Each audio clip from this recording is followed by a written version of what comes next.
Good afternoon. A large sinkhole has snarled traffic in Markham and could create problems for the foreseeable future. The sinkhole opened up on Warden south of Major Mackenzie and has created a traffic headache. CTV's Jon Woodward has been following the cleanup effort and joins us live with more. John.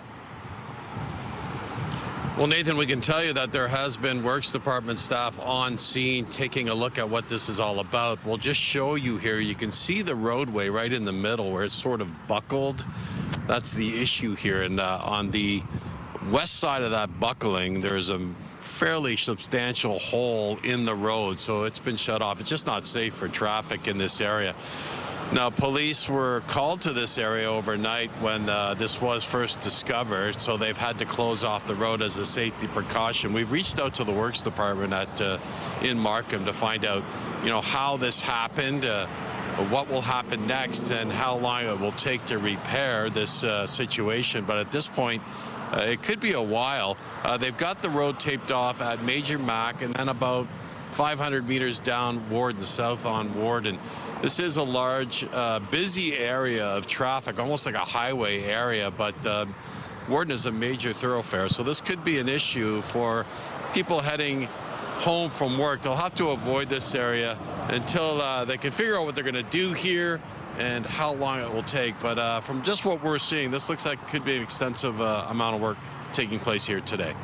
Reporting live on the scene, I'm Jon Woodward. I'll send it back to you. It looks like it. Thank you, John. Gas prices have risen again as the war in the Middle East rages on. Prices increased by roughly 5 cents a liter overnight. Dan McTagg with Canadians for Affordable Energy is predicting prices could rise by another 2 cents tomorrow. However, diesel dropped about 4 cents overnight and are expected to fall another 7 cents tomorrow.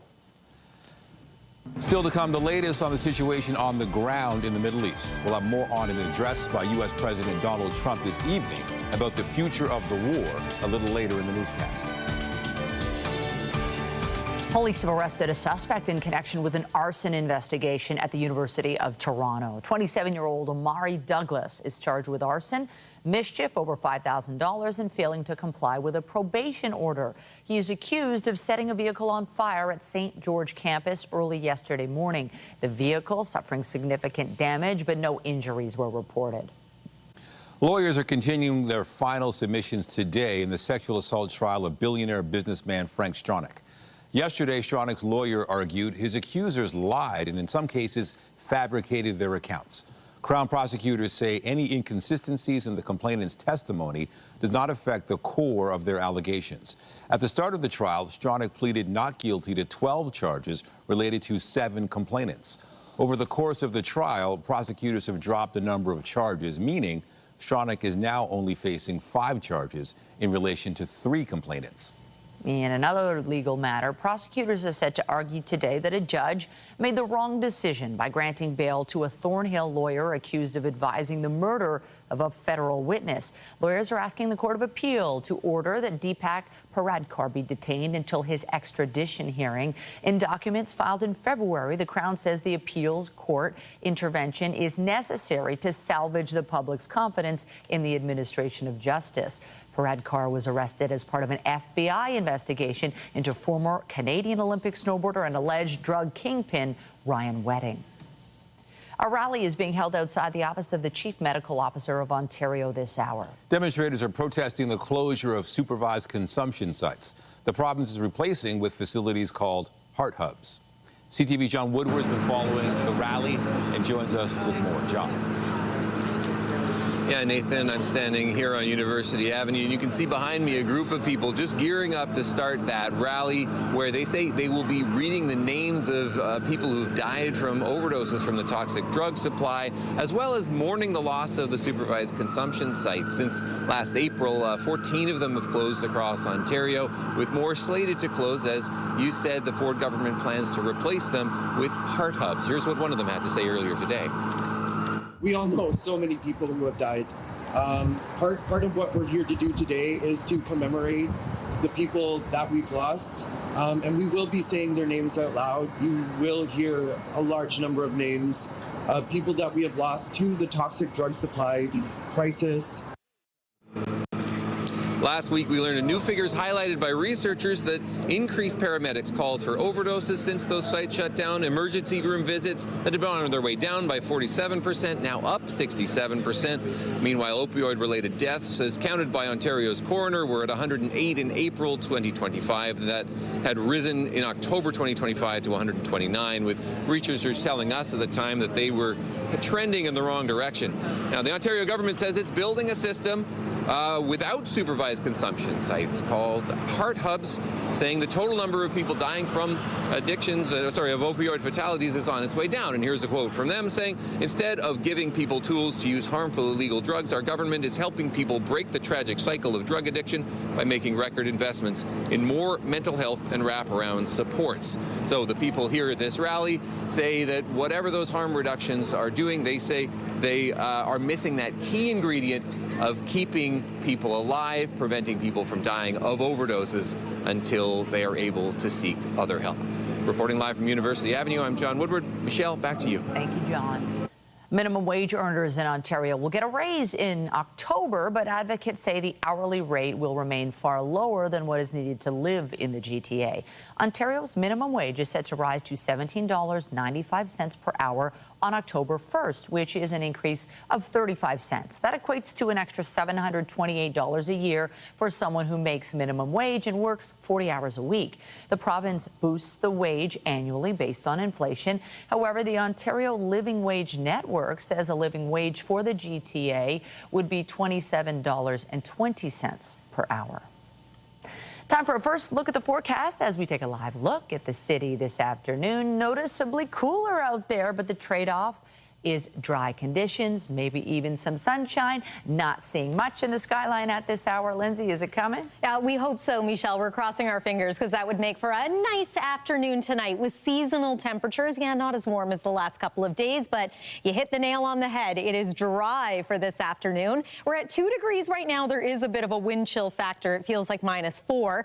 And while it's cloud cover for us, we're going to watch for a few showers for communities just along that north shore of Lake Erie today. Northerly winds, part of the reason for the cool down. And yeah, those winds are a little bit breezy. Here's today at a glance. 7 degrees is what we're forecasting. So yes, a little cooler than normal. We're also keeping an eye on the weather in Florida today because, of course, we have NASA's Artemis II mission scheduled to launch this evening.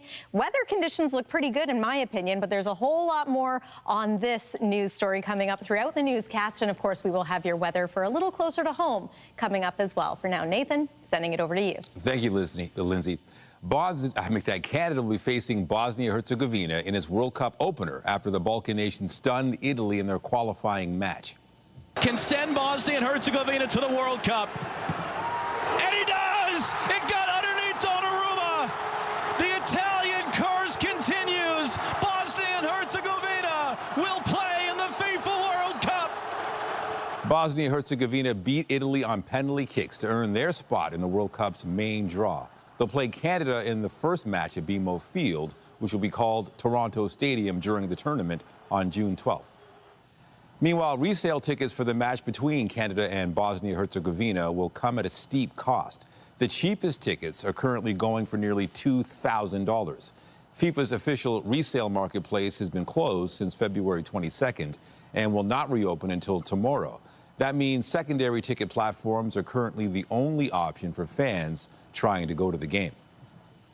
And Canadian soccer fans are being warned about ticket scams for upcoming matches in both Toronto and Vancouver. CTV's Adrian Gabriel has more on how scammers are trying to take advantage of the World Cup excitement. David steps up and finishes coolly. The authenticity of Canada's men's soccer team is well documented, yet the lead up to co-hosting the World Cup is now fraught with fraud. Fraudsters try to capitalize on vulnerabilities. They know that so many Canadians and people outside of Canada want to attend these events. The Canadian Anti-Fraud Centre confirms they're now working with the RCMP, Vancouver and Toronto police ahead of this June's World Cup as they work to weed out bad actors across the country and beyond. I was embarrassed to even tell my wife, and I was actually embarrassed to do this interview, to be fair, because I'm in my 40s, man. Adonis Ibrahim runs a rec soccer league in Windsor, Ontario. Like many, he's desperate to get his hands on a World Cup ticket. He ended up on Facebook Marketplace, where he shared that he was looking for a single ticket to Canada's opener in Toronto. Someone, apparently named Ava Green, sent Ibrahim this message. They agreed on a price of $400, half of which he paid up front. The tickets never arrived. I was taken advantage of, and I'm doing this because I don't want it to happen to anyone else. Fans are also being duped into paying for World Cup rental properties that don't exist. Counterfeit merchandise is also on the rise. The Canadian Anti-Fraud Centre is advising individuals to only use FIFA's verified exchange platform for resale tickets. Avoid third-party sites selling tickets and merchandise. For short-term rentals, be cautious if the price appears too good to be true. Use a credit card with fraud protection whenever possible when making a purchase. Don't get scammed. It's not a good feeling. With Team Canada preparing to take on the world, Ibrahim has been left still searching for a single ticket to fulfill a lifelong dream. There are still some more affordable, legitimate tickets available for the two upcoming friendlies in Edmonton and Montreal before Team Canada officially kicks off its World Cup right here at BMO Field on June 12th. Adrian Gobriel, CTV News, Toronto. Well, today's a big day for space travel. Preparations are underway in Florida for the launch of NASA's Artemis II mission. Now, that launch window opens at 6:24 p.m. Eastern Time this evening. Teams do have a 2-hour launch window. The rocket is fueled up ahead of the anticipated launch this evening. Canadian astronaut Jeremy Hansen is set to make history as part of the 4-member crew. He will become the first Canadian and first non-American to leave low Earth orbit. And CTV's Heather Wright is right in the middle of the action near the launch site in Cape Canaveral, Florida. She joins us live with more. Heather, what an exciting day. Still looks like everything's going ahead as planned. What's the mood like? What's the atmosphere like there? There's a lot of excitement here. A lot of media here, a lot of, members of the Canadian Space Agency, other members of the space industry that are here that we've been able to talk to just to get a sense of how exciting this is, not only for NASA, the astronauts, but also for Canada as well, to have a Canadian that is heading up to the moon, the first crewed mission to the moon since 1972. So there's excitement. There's also anticipation. Of course, 6 hours to go, according to this countdown clock. Still a lot of things that need to be checked off the list when it comes to making sure that this mission is ready to go. But so far, so good is what we're hearing from NASA. We're looking at live images now. Let's talk about the astronauts themselves. Can you imagine going on a mission to the moon? What's happening with them in the hours ahead? Well, they've been in quarantine, Michelle, for several days now. And I spoke with another Canadian astronaut, Joshua Kuttrick, yesterday, who basically said, they're on this very intense and regulated sleep schedule. But he said, if you were going to the moon, would you be sleeping the night before? And so they are being, diligently monitored from their health perspective, from what they're eating, from how much they're sleeping. We know that they woke up this morning, they had breakfast, they had medical checks, and then they will start this process of getting into their spacesuits. They will be taken to the rocket. They will get on the rocket about 4 hours before the launch window opens, and everything is in order and is meticulously planned. Of course, that is to ensure that this goes off without a hitch and there are no safety concerns. So definitely a lot of things that still do need to happen, but again, the weather seems to be cooperating for now, so that's a really good sign as we tick ever closer to that launch window. And when that launch window arrives and the rocket takes off, if all goes to plan, what is the mission to the moon? What are the plans? Well, it's a 10-day mission overall. The crew is going to orbit the Earth a couple of times before blasting off towards the moon. And the reason for that is they want to test everything within the spacecraft. This is a brand new spacecraft. It has never taken a crewed mission to the moon. And so really, this is a test run in many respects. And so part of that first day or so will be testing the spacecraft, making sure everything's working right, making sure there are no issues. Then once they get the clear, the go-ahead, they will will blast off to the moon. They're going to do basically a figure 8 around the moon, go to the dark side, the far side of the moon, and they're going to see it from an angle that no humans have ever seen it before. They're going to be at a specific angle that they'll see the entire moon, and that's going to allow them to take photos of that area so that researchers and NASA and other space agencies can have a better idea of what is happening on the moon right now, what resources are there, where are good landing spots for when the next crewed mission goes up with the goal of landing on the moon in 2028. So a lot of this mission has to do with figuring things out, taking things for a test drive, if you will, and getting things ready for the next mission, which is planned to take humans back to the moon in 2028. It's just the beginning, and you have a front row seat, Heather. Thanks so much. Really appreciate it. Have fun today. Look forward to hearing from you again. CTV's Heather Wright, live in Cape Canaveral, Florida. Meanwhile, the King has sent his best wishes to Jeremy Hansen, saying in part, "It is with immense pride and a profound sense of shared purpose that I write to you as you prepare to embark on the Artemis II mission. As the first Canadian to venture to the moon, you carry not only the hopes of your fellow Canadians and the Commonwealth, but also the aspirations of humanity itself. In this historic moment, you stand as a bridge between nations and generations, and I commend you for the courage, discipline, and vision that have brought you to this threshold." Well, Easter is quickly approaching and chocolate prices are on the rise. CTV's Scott Hurst has been monitoring the price fluctuations and joins us live with more. Scott, I remember the prices really jacked up a couple of years ago, and now it seems like it's happening again. Nathan, no judgment for viewers who might find themselves overindulging on Easter chocolate over the next couple of days, because there's a very good chance I might be doing the same. However, don't expect to be finding any deals on some of those sweet treats leading up to Easter, as we've seen chocolate prices on the rise, even as cocoa prices have been plummeting.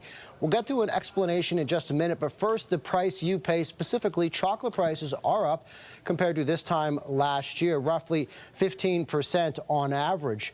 Now, the price of cocoa over the past month has risen some 8%, but it's actually down significantly over the past year, some 60% lower, as prices reached record highs in 2024 with poor weather wiping out crops, and in the wake of that, prices soared. So the big question, why is the price you pay for chocolate still so elevated when cocoa prices have been dropping significantly? Well, industry analysts point to time.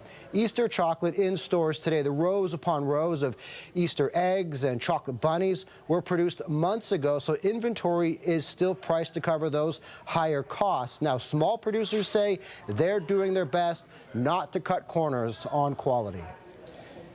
I'm seeing the costs go up, but I'm also seeing more filler ingredients go into the products, palm oil, just more sugar, and less cocoa butter, and you really taste it in the quality of the chocolate.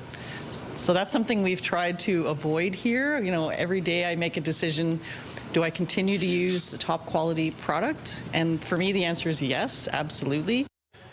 So, Nathan, of course, we're all likely seeing so much chocolate in the grocery store aisles over the past few days or weeks leading up to Easter, but as I mentioned, not likely to find any deals on any of that chocolate at the moment. All right, so what other impacts are Canadians seeing at the grocery store? Well, of course, we've known that rising prices have significantly impacted our buying decisions, and that is particularly acute when it comes to the grocery aisle. As we know, overall food inflation remains quite elevated. Beef and poultry prices have climbed significantly over the past year.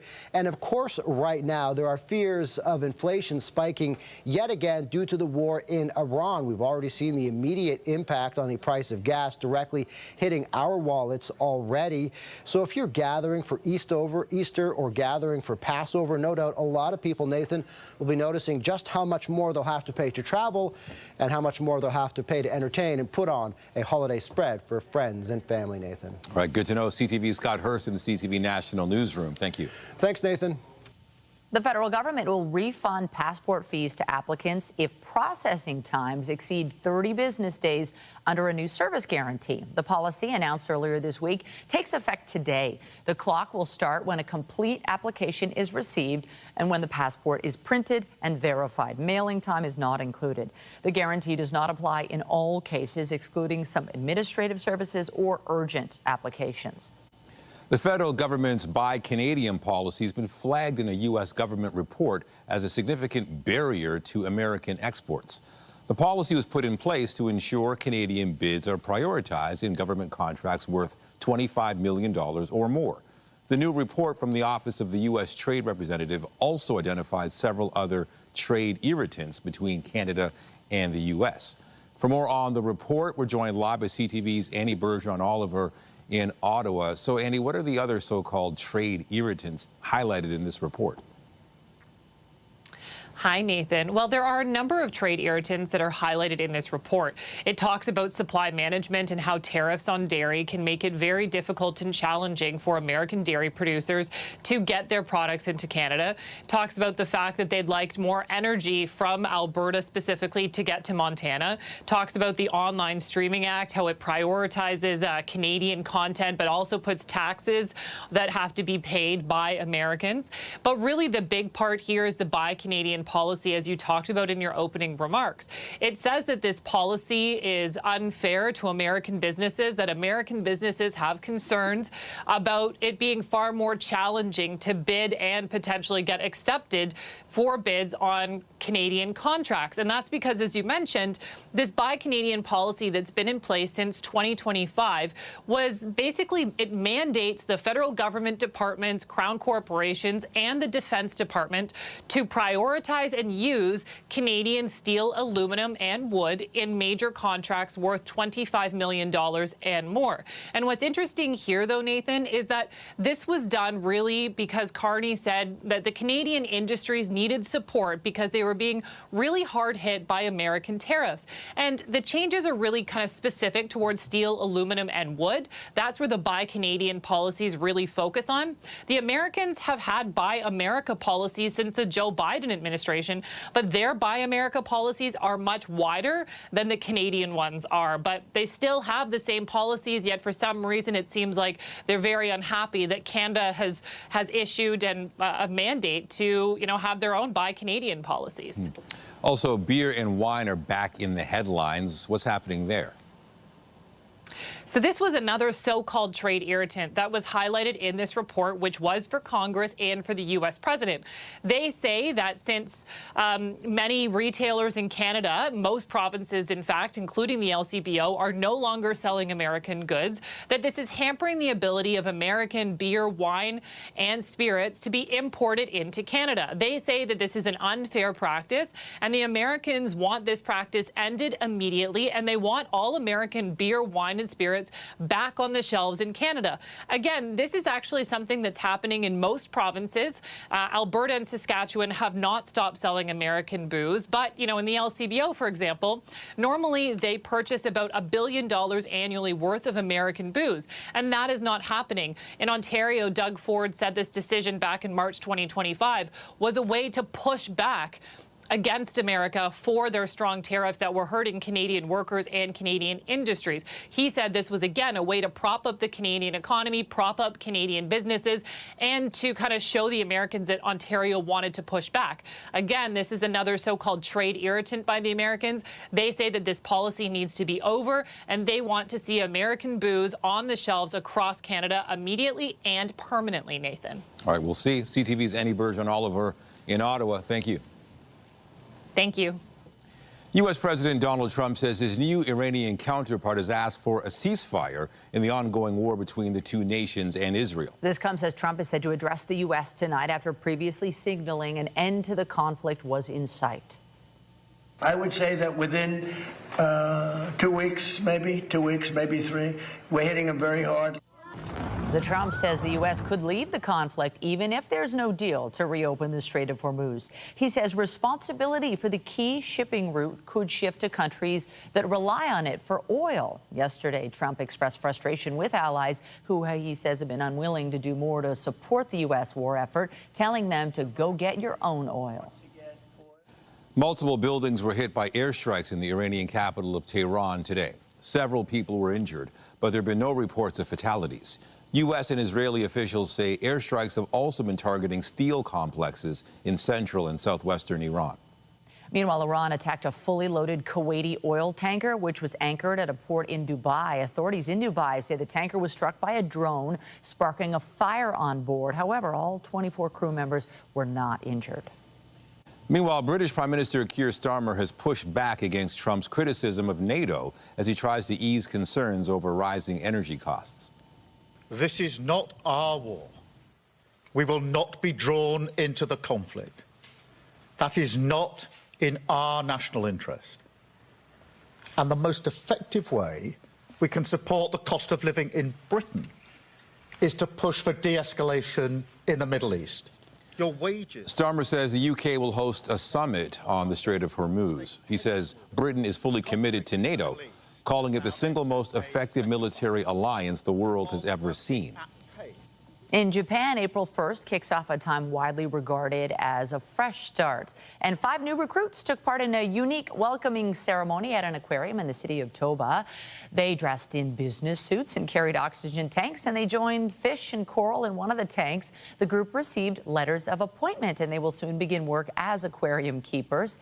The attraction houses more than 1,200 species and has been holding underwater welcome ceremonies for nearly 20 years. Lindsay. And as we say hello to April, we take a look back at the month of March. And you know what? After a very snowy winter, March offered a whole lot more in the way of rainfall. Nearly 100 millimeters of it recorded in Toronto. In fact, our warmest day was just the other day on Monday at nearly 22 degrees. A new month means new norms, and here's a look at what we expect on average in the month of April. I'll draw your attention to snow. We generally do pick up roughly 4 centimeters of it in April. What does our 7-day forecast have in store? We're going to take you through the Easter long weekend after the break here on CTV News at noon. Stay with us.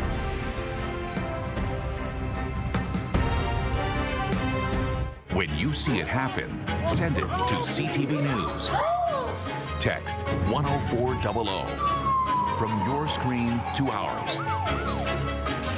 Text 10400. Strings from Paris, a Toronto-based musical group, is blending classical instruments and modern music. Their sound has been featured in the hit TV show Bridgerton. And they've just returned from the Junos and are at rehearsal. And that is where we find our Jessica Smith this hour. Hey, Jess.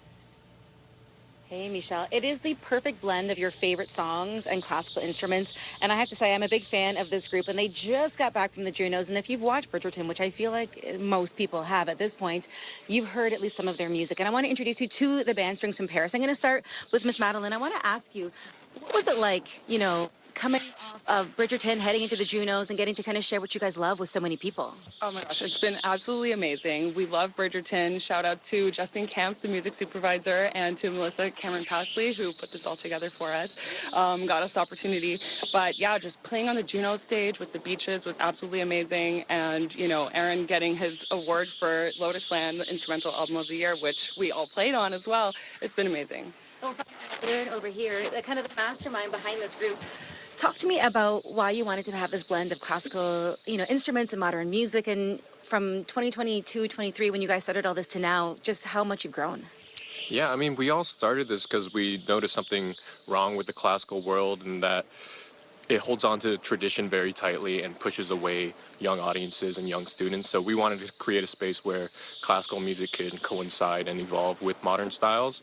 To hopefully create a culture around classical music that we love and is more inclusive. And so to see it where it's grown so much, it's been amazing. Hey, Adrian, I'll come over to you. I want to ask you, when you guys got the call about Bridgerton, what was that like? I mean, we were super excited. It was incredible because even having that.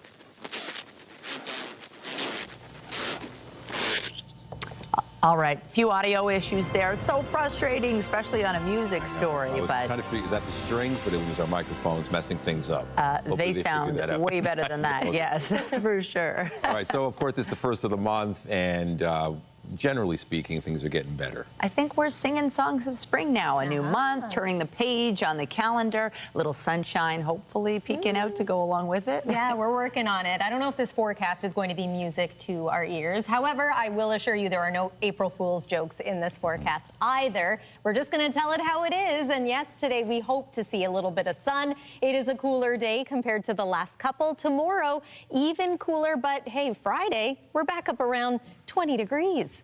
Weather is brought to you by the Presler Law Firm Injury Lawyers. You don't pay unless they win. All the rain the last couple of days has led to some flooding issues in parts of Ontario. We take you now to the Grand River watershed. This specifically is in the West Montrose area. This is an area notorious for flooding at this time of year. And yeah, when you have a couple of days, rounds of thunderstorms. In the case of yesterday, I believe we had 4 rounds of thunderstorms in southern Ontario. This can be the result. Today, there is rain impacting communities just along the north shoreline of Lake Erie, but for the most part, this system is staying south of us. We're getting the cloud spillover, and there is a little bit of mixing that appears to be happening in Windsor, Ontario right now. I'm setting this in motion just to show you the rounds, the one low after another that's going to be impacting us here in southern Ontario. That one for Thursday, Friday. This next one as we make our way into Saturday, Sunday. No particular day over the next few is looking like a washout. For tomorrow, for example, anywhere from 2 to maybe 6 millimeters of rain is what we're expecting. So that's not as much as we've seen with those embedded storms. And today, the hope is that we're going to see some of this cloud cover clear, hopefully a mix of sun and cloud for the second half of the afternoon. Then into Thursday, it is a mostly cloudy day. By around the noon hour, we're starting to see showers, maybe even a little bit of freezing rain in some areas mixing in. And then Friday morning, another line of showers or storms is going to move in for the, I was going to say the AM drive, but it is Good Friday, so many people are going to be on holidays. Here's a look at what you can expect into Friday afternoon. Some clearing expected once again. So that's how it's going to go here over the next few days. We've got showers in the forecast most days, but then we'll also have dry periods and maybe even a little bit of sun. +2 is where we find ourselves right now as far as the temperature is concerned. Hoping to make it to an afternoon high of 7 degrees. A little sun would help with that. Evening temperature +5, overnight low 2 degrees. And then tomorrow, this is looking like now one of our cooler days this week. 4 degrees for you in Innisfil, 5 in Caledon, and +4 in the Gravenhurst area with, yes, once again, some showers or storms expected. 7-day forecast. So there's Friday. Our expected high is about 21 degrees. Still going to be mild for Saturday, not nearly as mild, but 12 degrees is still warmer than normal. Sunday, hopefully a little more in the way of sun, a high of 6 degrees, and then more in the way of a mix of sun and cloud for Monday. It's looking like a nice day, but it will be cooler. Daytime highs for both Monday and Tuesday of around 3 degrees. That's the weather for now. Michelle, I'll send it over to you. Thank you, Lindsay. Jewish communities will be observing Passover beginning this evening. York Regional Police have deployed command posts throughout the region in an effort to support the community.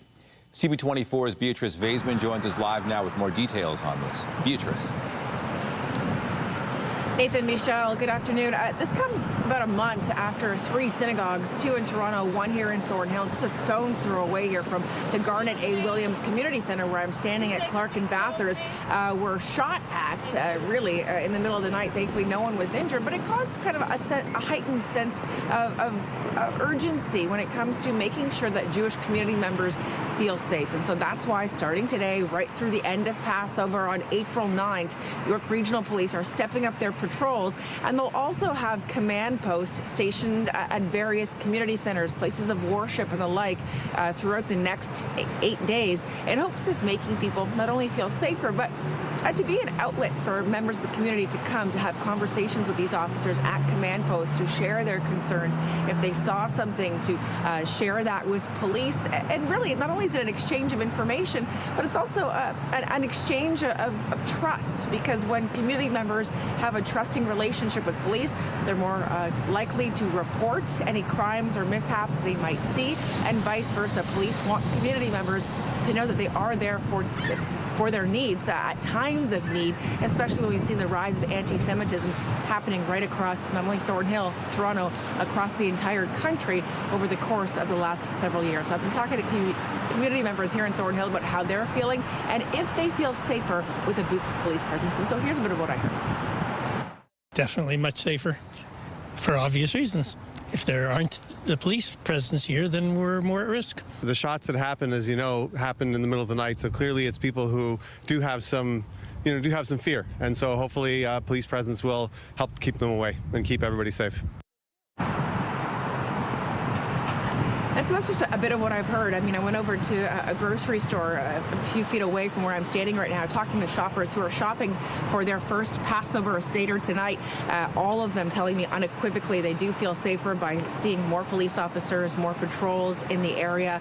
They're thankful for that, but also not convinced it's going to make a difference, because I heard over and over again, if someone wants to do something, they will, even if it's in the middle of the night when no one's present. Thankfully, there were no injuries in those synagogue shootings. So today here at Garnet A. Williams, there's going to be a command post till 8 o'clock, and then over at 9,600 Bathurst, that's at Bathurst and Rutherford and Maple, a second command post, and they'll rotate throughout the entire region between now and April 9th. Reporting live in Thornhill, I'm Beatrice Baseman. Nathan, back to you. All right, thank you, Beatrice.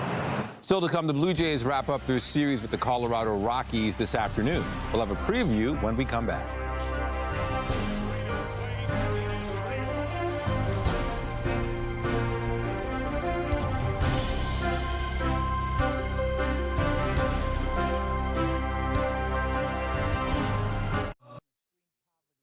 Kevin Gosman will be back on the mound as the Blue Jays wrap up their 3-game set with the Colorado Rockies this afternoon. Line drive, base hit. Racing around third, Miles Straw on his way to the plate. It is 3-1. The Jays scored 3 times in the bottom of the 7th inning last night as they beat the Rockies 5-1. First pitch for the final game of this series is set for next hour, 1:07 p.m. at Rogers Center.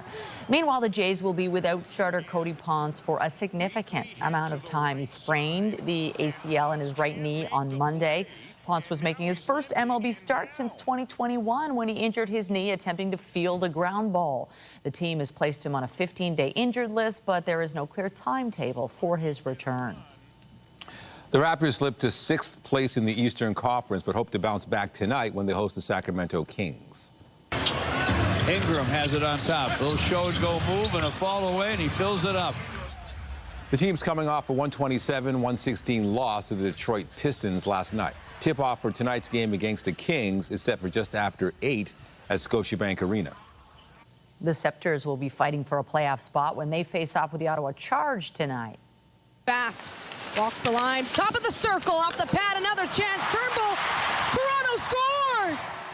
The team lost 3-2 to the Vancouver Golden Eyes Sunday. Puck drop for tonight's game against Ottawa is set for just after 9:30 in Calgary. The game is part of the PWHL's Takeover Tour, which sees the league play in cities without a team across North America. Still to come, Apple is marking a major milestone. We'll have more on the tech giant's 50th anniversary when we come back.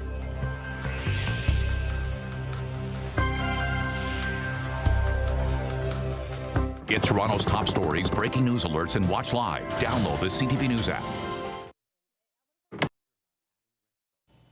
The hockey community in southwestern Ontario is rallying around a young player diagnosed with a form of brain cancer. Now, a sticker campaign is offering support to 9-year-old Harrison Yashi as he battles the disease. CTV's Karis Mapp reports. It was after a fall on the ice during hockey practice around Christmas time that Harrison Yashi first experienced symptoms. The 9-year-old is a member of the Kitchener Junior Rangers U10 AAA team. It wasn't until later that night when we were coming home that he started being a little bit disoriented, started showing some signs of what we presumed was a concussion. Following a series of CT scans, an optometry exam that showed pressure behind Harrison's optic nerve, and an MRI, it was discovered that Harrison had 2 tumors on his brain, the diagnosis coming at the start of February. Diffuse midline glioma. It's rare.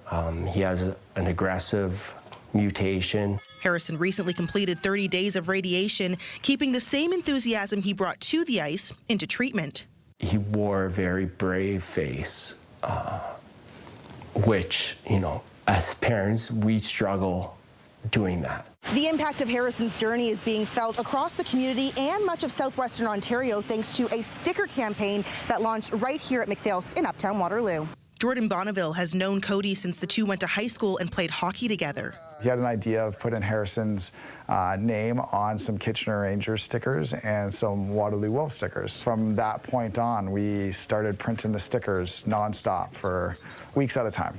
An estimated 3,000 to 4,000 stickers have been printed and sent all over. London, some went to Strathroy, some went to Chatham, some went to Windsor. If you've been at a rink, you've probably seen Harrison's sticker on the back of a helmet on a hockey stick. The Kitchener Rangers have them on their helmets. It's been remarkable. The Rangers even going above and beyond to make Harrison feel like he's part of the team. He looks up to those guys. He thinks they're professionals. So for him to feel included has just truly brightens his day. Numerous community members and hockey teams also contributing to a GoFundMe set up to support the family. And as people hear of Harrison's story, they've found ways to help lift his spirits. He gets mail now. Kids send him hockey cards or just small little tokens like that. And when he's feeling up to it, Harrison now returns to the ice to be back with his team. You hear people say you never know when the last time you'll tie their skates. So it's been special. Karis Mapp, CTV News, Kitchener. Tech giant Apple is marking a major milestone today. The company celebrating its 50th anniversary. It was founded on this date in 1976 by Steve Jobs and Steve Wozniak, who signed a two-page partnership to create the Apple Computer Company. The business is currently worth nearly $4 trillion. Coming up, creating competition in the skilled trades. An Ontario high school gave students an opportunity to showcase their talents in an effort to promote skilled trades careers.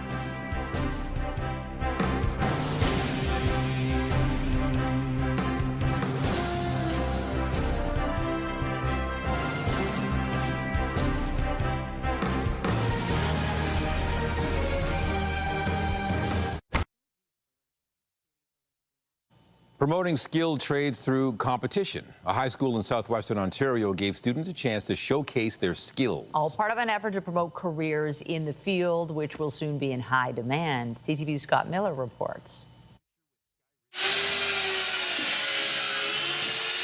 Future carpenters, welders, and electricians strutted their stuff at a Skills Ontario competition in Listowel last week, vying for a shot at being the best of the best in all of Ontario. They love what they do, they are talented, and it gives them a platform and an opportunity to be able to show that on a day like today, where they start with a project and finish at the end of a day and get some feedback from our judges and potentially advance to the next round for Skills Ontario, whether that's qualifying or the provincial competition in Toronto. Making it to the provincial big competition would be a dream for competitors like grade 12 student Dylan McNeil, but it's really the sense of accomplishment that comes with building something with his mind and hands that's appealing to him. You can have $200 worth of lumber and then you turn it into a table that somebody might pay, you know, $300-400 for, and you come here at 8 in the morning and it's just a pile of wood, and you leave with a table and bench, and it's cool to see the progression in that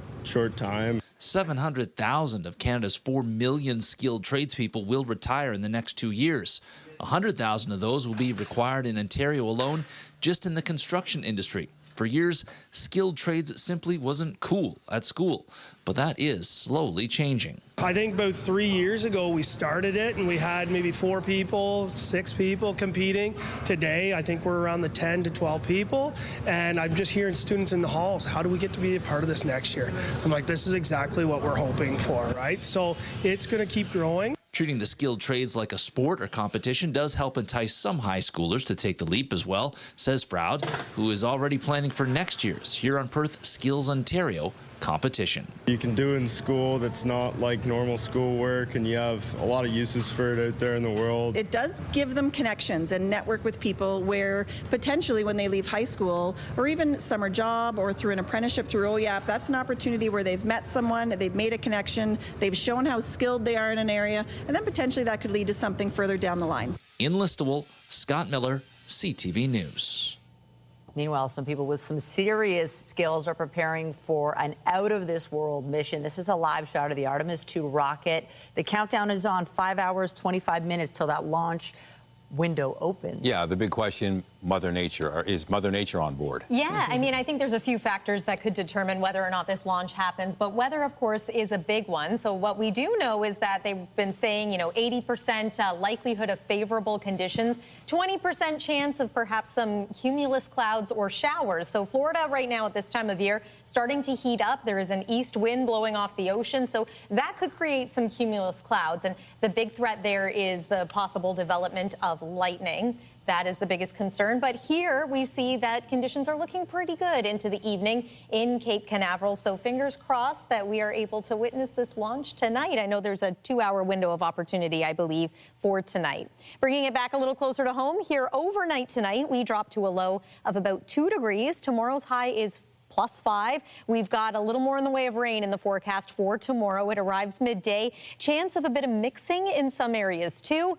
And then here's an early look at the Easter weekend, Friday through Sunday. Yes, it's going to be unsettled. Chance of showers most days. Friday is very mild at 21 degrees. We're still above seasonal Saturday at 12. And then Sunday is a little more typical of what we expect this time of year with +6. Looks like we'll get even more sunshine heading into the early days of next week. But it is going to be a little chilly again. Nathan and Michelle. All right. Thank you, Lindsay. And that's it for CTV News at noon. Remember, you can get Toronto's breaking news all day long on CP24 and at ctvnewstoronto.ca. For Lindsay Morrison and all of us here, have a pleasant afternoon. I'm Michelle Dubé. And I'm Nathan Downer. Be sure to join us later for CTV News at 5 and 6.